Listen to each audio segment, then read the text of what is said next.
The second attempt proved to be the right one for those who supported Proposition 207, which legalized recreational marijuana here in Arizona. It passed with 60% of the vote.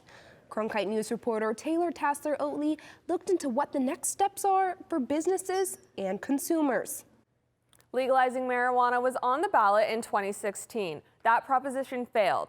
This time, the movement was successful, but there are still some stops to go until anyone can buy pot without a medical card.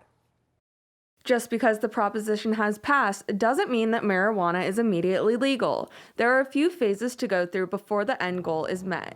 Chad Campbell, Senior Vice President of Strategies 360, explains once Governor Ducey makes his proclamation that the election is official, the use of the product is no longer illegal, for personal possession at least. The home grow part is legal. But the retail operations don't really start until a little bit later on because of the licensing process that needs to be set up, the testing requirements, some of those things. That'll take a few months. Campbell says that they created this proposition around the medical dispensaries and that Arizona voters should expect to see them to be the first ones to roll out recreational use as long as they are on good standing with the state. RAUL MOLINA, Chief Operations Officer at the Mint Dispensary, says he does not anticipate any legal issues when transitioning to recreational use. Whilst at the Mint, we have none. Every inspection we've had with the state has been incredible. We have a great relationship with them. The requirement from the state in order to be able to transition from medical direct or to do both is going to be that you have a license in good standing.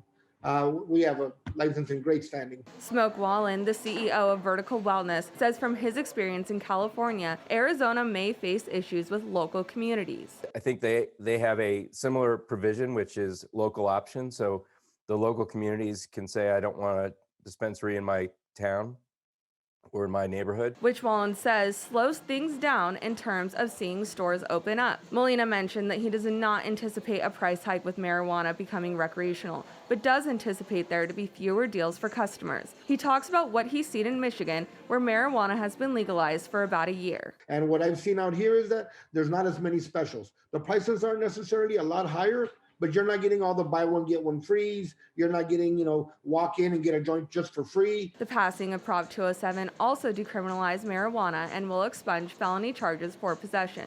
A week ago, the Maricopa County Attorney's Office said they would begin dismissing all pending and unfiled charges. The office also stated, instead of continuing to spend resources on these cases, this office will begin implementing the will of the voters immediately.